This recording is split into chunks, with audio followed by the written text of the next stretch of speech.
Hey everybody, it's Pajama Life with our review of the Odyssey, House of the Dragon, and oops, let's go.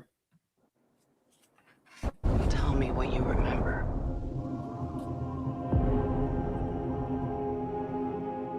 A son. And then what? We won the war.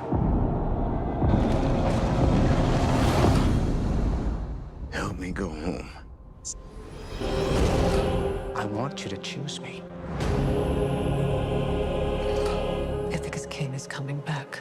No, he's not. You're pining for a daddy you didn't even know, like some sniveling bastard. Who's looking after your wife and son? Do you see? My dad is coming home. No one could stand between me and home. Not even the gods. Keep us free!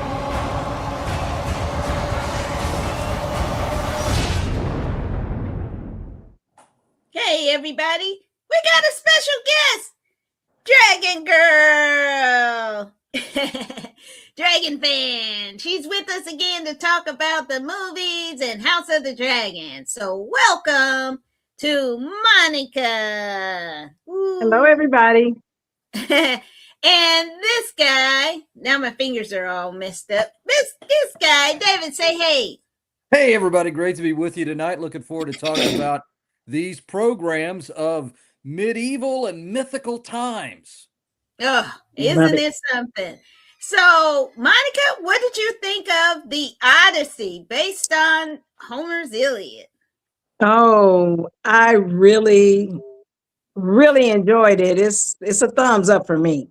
Yeah.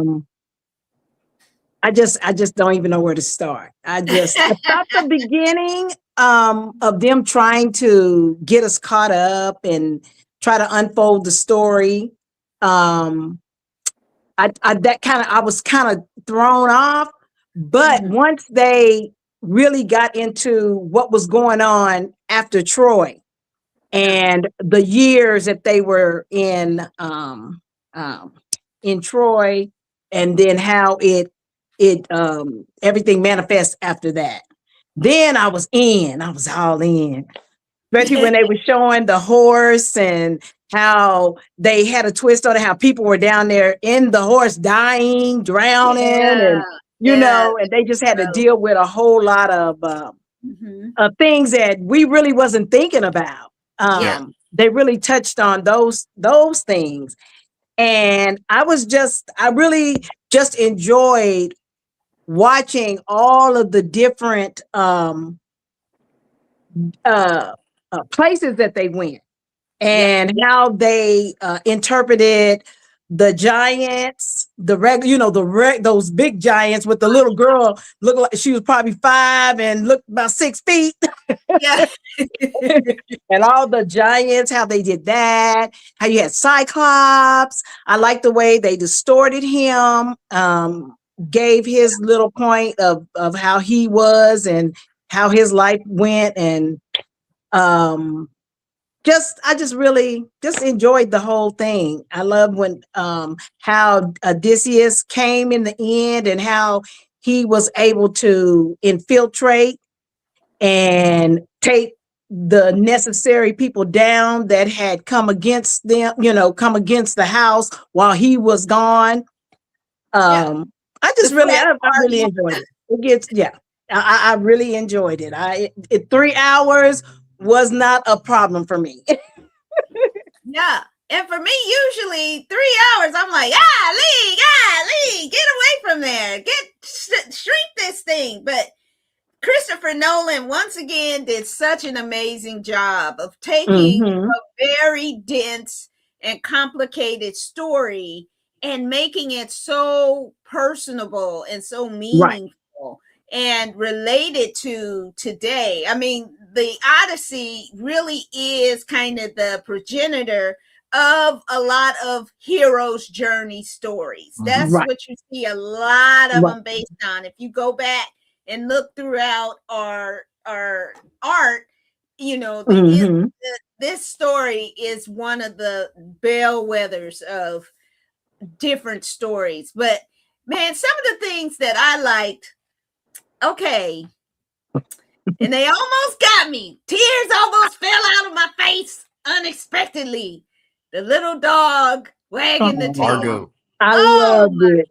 Gosh, that Yeah. almost took me completely out. Me That too. was so beautiful. And Right. we can't really spoil the movie because the book has been out for 1,000 years or whatever. So, Right. Right. But Tom Holland's acting in that scene, Incredible. his facial expression in that Mhm. moment when he realizes who the beggar, the stranger is Right. one of his most incredible pieces of acting that he did. Loved it. Loved I it. mean, Loved it. and Loved Anne Hathaway as Penelope, you got Yes. to see someone who ruled for Mhm. dang near 20 years. Then she got a little pipsqueak son up there telling, okay, it's time for you to get out so I can come in. And Right. she's like, hold on, wait a minute. I'm the queen of this joint. You know, Right. you can wait. Just hold up. And but the love that the unwavering, steadfast love she had for Mhm. and how now that goddamn Calypso, she was a mess. I was like, how you gonna do the boy like that? And then just have him, oh, okay, baby. I know you wanna Right. go, but eat this a little bit. You know, it'll help. Mhm. And I was like, wait Like, a minute. girl, How bye. long has he been? That is some creepy, weird stalker mess that she did. And Mhm. another great villain in the story, Cersei. Cersei was a whole mess. Right. Wow. Because, and I thought it was interesting, they didn't make her one-dimensional. She had a reason for what she was doing, and she was tired of these men coming to her island and trying to steal her stuff or attack them. And Right. so she was like, okay, you gonna act like beasts, I got something for you. And that was just incredible. Samantha Morton was credible. But Right. my thing was also, why didn't we see Agamemnon's face? He's fine AF. It's all outdoors, girl. I was like, And I'm like, she's stupid for not being with him. I mean, there's a completely logical reason why Helen was not having any parts of him because he did something so evil. That is crazy. But I was like, I don't know. He kind of fine. I might have forgiven him a little bit. I don't know. He was so good looking. But the calm down, Phil. Calm down. Woo. I know water. Drink a little. the best villain was Robert Pattinson. I mean, he went from a sparkly vampire to the sleazoid of the sleazies. antiquity. I kept looking. I kept saying, "Is that right? Is that Twilight? Is that?" I couldn't figure. I know that was him. Oh my gosh, he is a whole mess in this. He was just terrible, but his acting was fantastic, right? And you got to see. And let me say something about Lupita Nyong'o. Come on. That woman is one of the most beautiful women on the planet. And so for those of you out there who think that, oh, it should have been played by a blonde-haired, blue-eyed Aryan woman. No! Christopher Nolan has every right to cast someone as lovely and beautiful as her. I don't know why these people think Black people didn't exist in every age, in every time, in every situation. It's always, well, why are Black people there? Right. What are you talking about? You're big dummies. But let's let David get in on here. He's being Come on, David. Well, I tell you, I think this was a brilliant film. And brilliant adaptation. A few things to talk about here. First, because of some of this initial bad press from social media about Lupita, about Elliot Page and their respective roles. And that's the first things you heard about. And here's something everybody needs to remember. Before you criticize something, before you damn something, any piece of art, you really need to take a moment to read it, to watch it, to take it in on your own. You know, people have the right to their own opinions, but if you haven't seen it and all you're doing is forecasting, that is such a misguided position. And I agree with Lupita. My goodness, this is a fantastic actress. She's won an award, won an Oscar. She's breathtakingly beautiful. And you and I, we talked about this a couple of weeks ago. She could have, if they'd done things a little differently, she probably should have been the protagonist in the sequel Star Wars films. If you're going to have someone of her talent and beauty with it, man, they could have had her in the role and done that. We go on and on and on about how they could have made the sequels better. But she's wonderful. She has a small role, a dual role, Clymestra, as well as Helen in this. She's great. Elliot Page did a fine job in his role. This was a wonderful retelling of the hero's journey, as you said. I think there was 10 action figures, 10, represented in the movie throughout with the acting crew there. But it was beautifully done. I thought it was a very interesting way to kind of portray the relationship between the Greek gods and the people, the Zeus's law, which, you know, there was a lot of great themes throughout the experience, the PTSD of the soldier or the veteran's plight and how war changes you and all of that. I thought he did a beautiful job with that. Every performance was fantastic. It was just a wonderfully retelling of this story. Not Elliot, Emily Wilson, professor at UCLA, whose work on the Odyssey actually was an inspiration to Christopher Nolan in this. She was somewhat critical of this of the movie, and I don't know why, because I bet a few people are going to be picking up her version of the Odyssey and seeing it. But I think it speaks to today's generation. It's brilliantly acted. God bless the dog, man. Poor dog. Forever, right? Oh. Argo. R.I.P.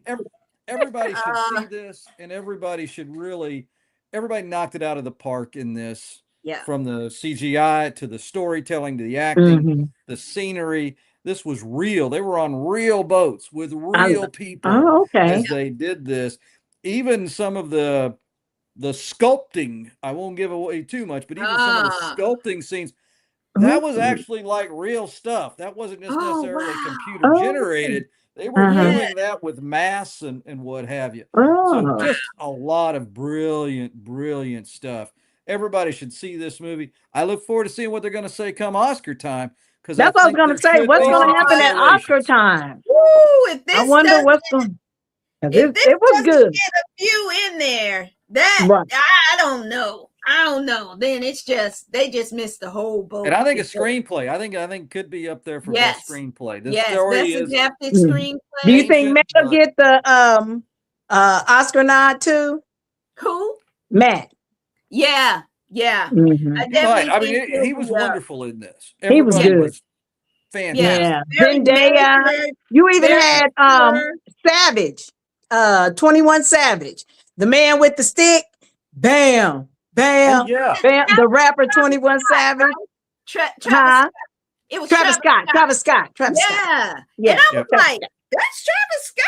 I was like, oh wow, my husband picked that out. He's like, that's that rapper. He kept saying, that's that rapper.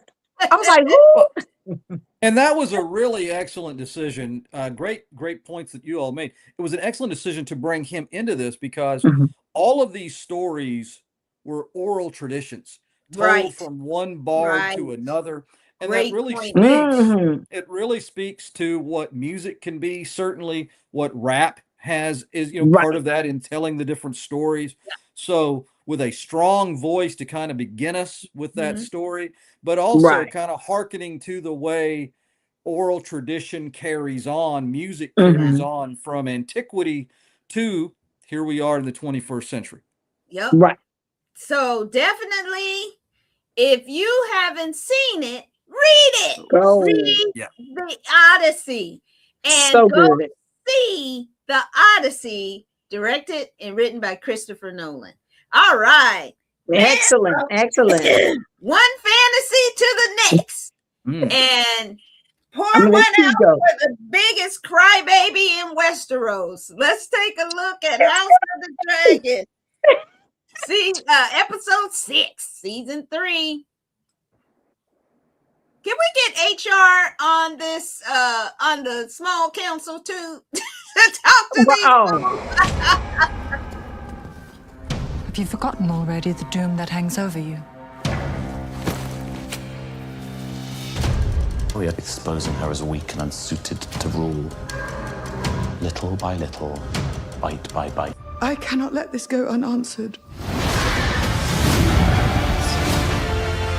You are the Queen of Dragons. In a war, all suffer. We must do what we should have done in the first. Burn the villains out. Wait but a while longer. At what cost? The patient hunter gets the kill.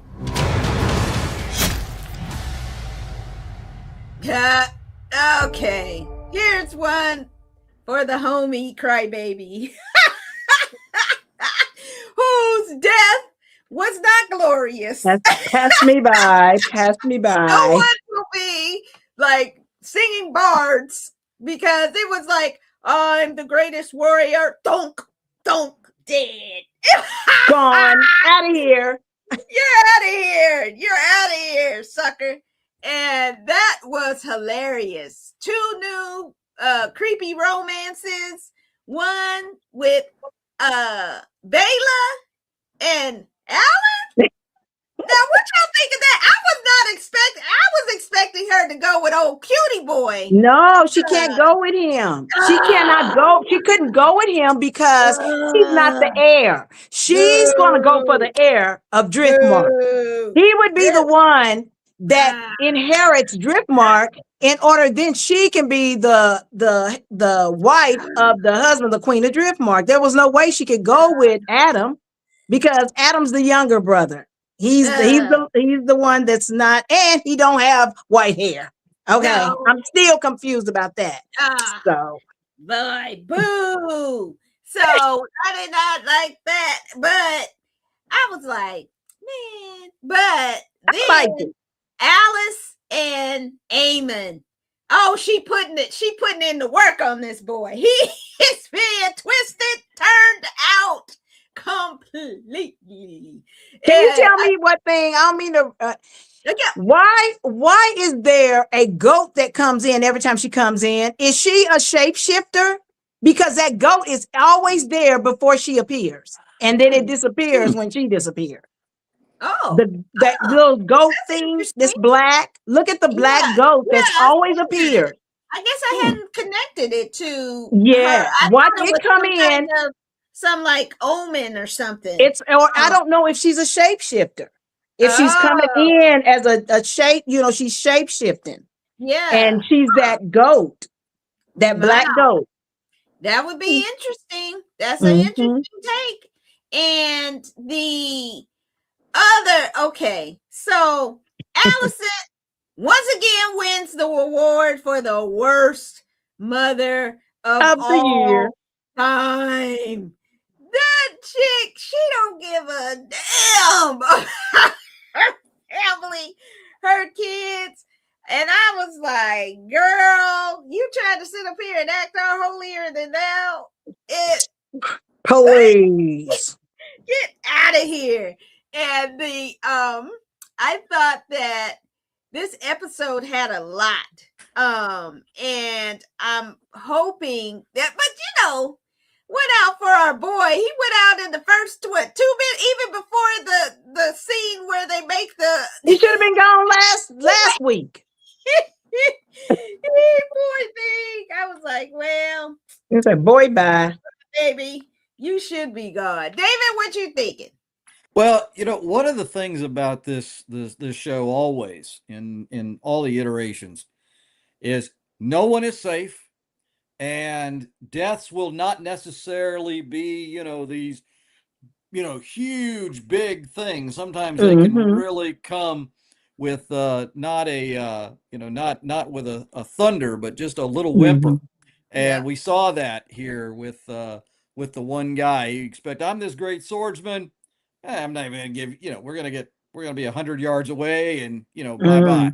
I thought this was well done. I think it's really kind of, I guess we've got one more episode before the season finale. Yeah.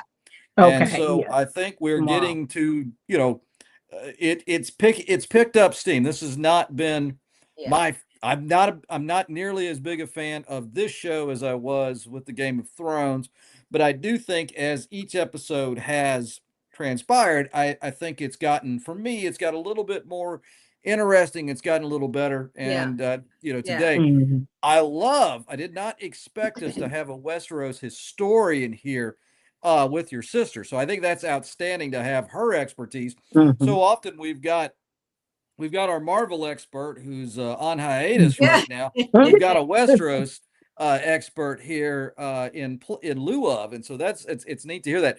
I like the idea of the shape shifting. That I'm really going to be intrigued. I want to go back and watch. It makes me want to go back and watch things to see, because I didn't pick up on that before. I think that's who knows if that's the way it's going to be, but man, if you've called it, boy, that's going to be neat way to kind of have a bit of a part of a special part of the finale there. So I'm excited about that in and of itself. But it's a good show. Tremendous acting. Matt Smith looks like is going to be a villain in the next Star Wars movie that comes out. Oh, I'm gonna have to watch that then. I'm gonna have to watch the Star Wars. Yeah. Now, one thing that I thought was great how they did was Darren and how he, separate from Ormond, he was like, hey man, this dude is crazy. You gotta get me away from him. And he had all the sense in the world. He was not a kind of cowering boy. He was like, look, I know you like kind of dumped me off, but you gotta get me the hell out of here. This dude is psycho. And I was like, oh shoot, he got a whole lot of sense. He actually could be a king. He's not going to be. But I was like, oh, I like how they switched him up like that. Right. And he was very strategic in what he was doing. And so that's an interesting. That's a high power characteristic. Yeah. Yeah. And because his mama is the queen of it. He did not reveal, everything on his card. So I thought that was really amazing. Mon, what you thinking? I'm almost getting last week because last week and this week, I just have to bring out the point with that I've been going back and forth with people online with the whole Alicent and that moon tea, because people seem to think, and this is my theory and my interpretation, people seem to think that she got that tea for her daughter. Yeah. Well, I'm thinking that it was a two-way plan. I think that she knew Helena was not going to take that tea, but she needed that tea for what she was doing before Christian Cole left. And so this was a way of her being able to get some of that tea.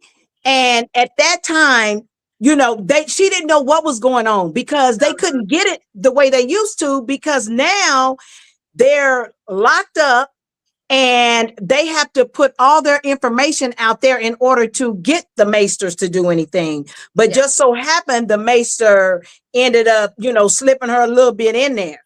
And so at that point, I just have a feeling, because at the time she tried to give it to her daughter wouldn't take it. So why at that point would you take the risk of leaving it in your room and hiding it under the counter? And then when Mysaria came in, then all of a sudden now you're like, okay, she tells you to go get it. For number one, why'd you go get it? Because you didn't have to tell her that you still had it. So I think it's all in her manipulating plan. She is a master manipulator, and she plays the game very well. Yeah. So I just feel like She is a very manipulative type of person, and she's going to get what she wants if she got to go through the front or the back. She's trying to play everybody. She's playing Rhaenyra with the whole Damon, not Damon, Aemond, and her children. She don't care about her kids, whether her kids are going to be there or not. Everybody keeps thinking that she wants to be around. She wants to save Helena, but that's only because she thinks she can control Helena. So that's the only reason why. But Helena is pushing back. Helena's like, lady, leave me alone. Let me. And now another point real quick is when Rhaenyra finds out that she told her that she sees things. Rhaenyra, boy, she was mad at first, but she was like, okay, let me go find out what, she's a seer. I believe in dreamers and seers. So let me go and check her out for what that's coming up, though, I guess tomorrow. Check out what she really knows about the future so that she can get a leg up on things. And the whole thing with your boy, Burnt Face. He took that man down. He was about tired of him. He was like, The first opportunity he got to take him out, he was like, I don't care. He was stabbing him, choking him, and looking at him and saying, say your grace. You know what I'm saying? Because he was tired of him and his disrespect, kissing his dirty feet. And with mud and everything else on it. He was just over it. At this point, he didn't care. Both of his homeboys done already said, hey, you ain't nothing. So, you're a horrible man, a horrible king, a horrible person. So he's sitting back there looking like, I got these two that can't be trusted. And I got to try to figure out my way, one way or the other, because both of them are those type of master manipulators and players too. So everybody is going through their own, all of the people that are supposed to be in charge or supposed to be sitting on the throne are going through it right now with everybody that's around them, trying to manipulate them to be able to obtain the crown, obtain the crown. So it was so good to me. I have so much to say, but I have little time to say it, but pick my brain later. And then the scariest scene in the whole thing, when Rhaenyra pricked her finger on the throne, and we know what happened to Viserys. To her daddy. And so now that is the worst omen of the entire the whole show. And I was like, no. I was like, cut your finger off. He was like, cut it off. And now, that's when they really need tetanus shots. Exactly. That's when tetanus shot come in handy. Oh my gosh. So next week is the penultimate one. And so those are usually like super good. And just so crazy, right? Tomorrow. Is it tomorrow or next week? Tomorrow. Tomorrow. And so, man, we are going to be here for it. And so if you love Game of Thrones and you love House of the Dragon, you better come back here next week, because we definitely going to be talking about it. I'm gonna be 100. I don't watched it about what? I was in there right now watching season 1, picking up some tea on season 1. I'm about to just watch it. I just start watching up 1 because I was trying to figure something up. I'm getting ready to watch it all. So because you learn so much every time you watch it. You're gonna learn something.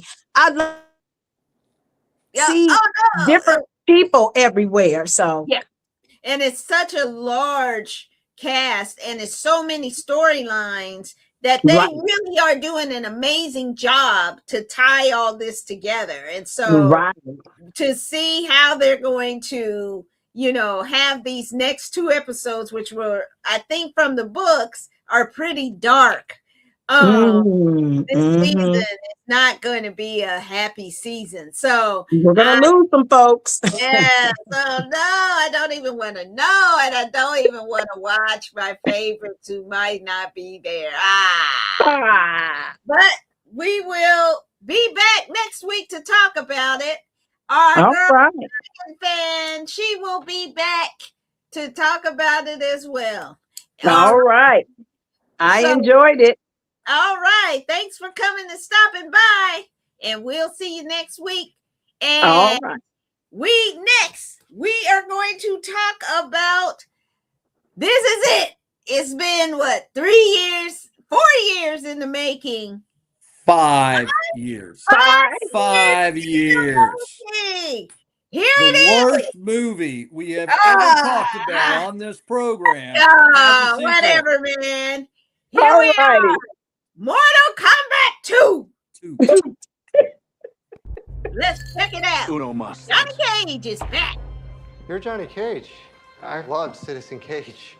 They should do an Carl Urban back in full effect. Nobody wants that. Johnny Cage, you have been chosen to fight. Tell me you're not some crazy fans. Are you coming or what?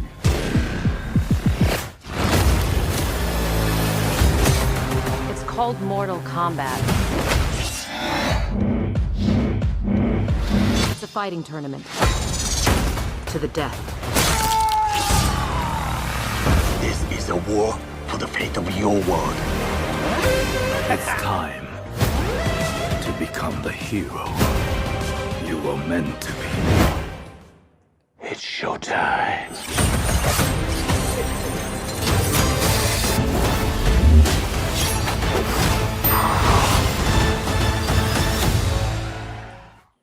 Oh, okay.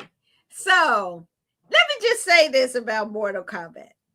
This movie is not for us. It's for the kids. And so the kid in me was like, oh, shoot. This is a better story than the first one. And the addition of Carl Urban was the exact injection of fun and over the tops that this series needed. It is fun. Okay, now the original earned the ESRB, I think, the warning label that you would see. That was the first movie that had the warning label because of the level of violence back then. Hello. Not bad taste, not bad acting. No. But this one was even more gory and I was like, ah! And if you watch the animated versions, they are super gory. But this was a lot of fun. I thought that the people looked like they were having fun as they were doing it. I thought the story was a lot tighter and better. I thought it was the special effects were really good and it had a lot of humor in it. So I liked it. I know. All right, David. What are you going to say about it? And I hope you gave it a fair shake. You did. Fair shake. I have mocked. I have criticized. I have found a way to bring Mortal Kombat, the original, into almost every conversation I've had with you for 5 years, pointing out what a piece of bird excrement it was so horrible. It was so bad. It was so awful. And I am shocked that Mortal Kombat 2 is actually pretty fun. I couldn't wait to watch this. Now, I couldn't wait to watch this. That's what I'm talking about. I couldn't wait to watch this in part because the first one was so bad. It was like, Mommy, I hurt my head bad. It was painful. This one, you had Carl Urban, and I agree. His character, his acting changed the tone of this. Yeah. A little bit of a nod to Galaxy Quest in a way. With Tim Allen and you see him at the convention and he's got this horrific movie that he's in, and I was like, this surely is not the real movie. No, and it wasn't. This was actually quite entertaining. I liked everybody. I think the actress that played Jade was one of the individuals from the Walking Dead show, if memory serves. I don't remember her name. Is that Toddy? Forgive me for the. She didn't. Toddy Janelle. I don't know. Yeah. She was in You as well on Okay. Netflix. But this was fun. Carl Urban was great. It was very entertaining, and it did not just make me want to like leave after the first few minutes. The Mortal Kombat, Oh the my original God. played like right after that as I was watching, and I'm like, this one put me in a better mood. That was still an awful movie, and I know why I did that. But this was entertaining. I can't believe they're going to have a third, but it certainly sounds like they're going to try. Yeah. You got I Dr. think they McCoy should have in just this. stopped here at 2. I thought They this was a could. solid sequel, and they should just cut it out at 2 and Nobody not try to stops. They go for a milk it. 3. They milk it. If you could make a movie about the Beverly Hillbillies, you Yeah. could make a movie Oh, now that's of a Mortal deep cut. Kombat 3 through 12.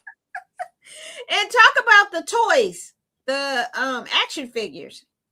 Well, I mean, that's very interesting here with those. You've got a wide range of them in the around 2010, 2012. And you've got some that go back to the 90s. Yeah. With what they call the O-ring creation, where you've got a little rubber band that connects the two pieces, the torso and the bottom piece, which gives kids a great deal of play value because you can move them around so much. They also, after a few years, they'll just rip in half like you're destroying something. Some of them, which you'd find at though the 4-inch figures that came out around 2010 to 2012, some of those are incredibly expensive. $70-$85 a piece for some of those. The Nick Cage figure himself in this format, Johnny Cage, really well, huh? Johnny Cage. Thank you. Nick, not the Nick Cage, the actor. I was going to say that wrong. But yeah, there are some neat pieces. I actually have several that I'm using customizing for the Star Wars Museum as different skiff guards and aliens and whatnot. But a lot of different companies have made them over the years. And many of them, they come in range in sizes, 7 inches again to the 4-inch, and probably some smaller. You can really command a hefty price there. So you might, folks, if you've got some out there, you might want to just look and see what's out there at eBay or whatnot, and dust them off and see if you might be able to make a buck or two and help pay for some of your gas. But some neat toys out there. Didn't have a chance to bring any out, but I do have a few that we could have reenacted some scenes. Somewhere that I've got a Dr. McCoy from the first Star Trek movie, so we could have had him in that. Wow, yeah. Just put some little glasses on him, and now he's that's exactly Johnny right. Cage. Johnny Cage. Johnny freaking Cage. Oh my gosh.